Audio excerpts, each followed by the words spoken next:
श्रीराम समर्थ.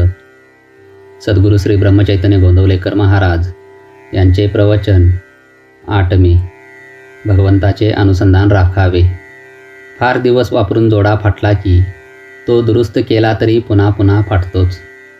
तसेच शरीराचे आहे. शरीर जीर्ण झाल्यावर त्याला काही ना काहीतरी होतच राहते. दुरुस्त केलेल्या जोड्यातला एखादा खिळा जर पायाला टोचू लागला तर मात्र त्याला जपावे लागते. तसे आजारपणामुळे मनाला टोचणी लागली तर जपावे आणि त्याचा मनावर परिणाम होऊ देऊ नये. आपल्या आजाराचा, म्हातारपणाचा आपण फायदा करून घ्यावा.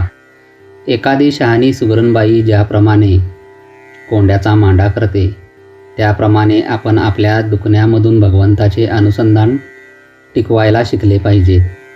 अनुसंधानात असले की प्रपंचात मजा आहे.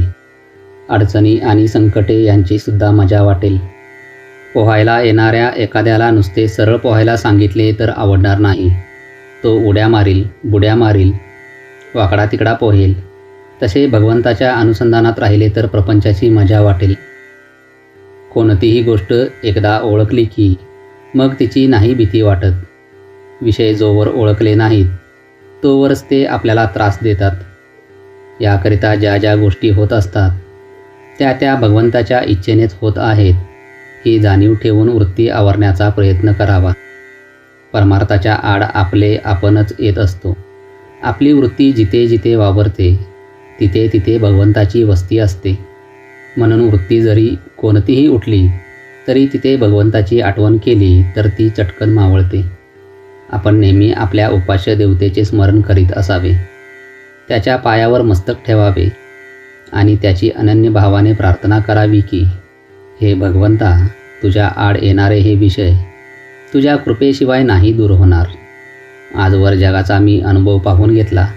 तुझ्या प्राप्तीशिवाय कशातही सुख नाही असे भासू लागले तरी वृत्ती आड आल्याशिवाय राहत नाही.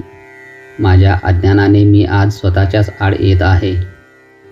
तरी तुझी म्हणजे पर्यायाने माझीच ओळख मला पटावी आणि त्यात मी तुला पाहावे. हीच माझ्या जीवितातली शेवटची इच्छा आहे. ही इच्छा तुझ्या कृपेशिवाय पूर्ण होणे शक्य नाही. तरी हे भगवंता, माझे मन तुझ्या चरणी राहो असे कर. यापेक्षा मला जगात दुसरे काहीही नको. आता मी तुझा झालो. यापुढे जे काही होईल ती तुझीच इच्छा मानून मी राहीन आणि तुझे नाम घेण्याचा आटोपाट प्रयत्न करीन.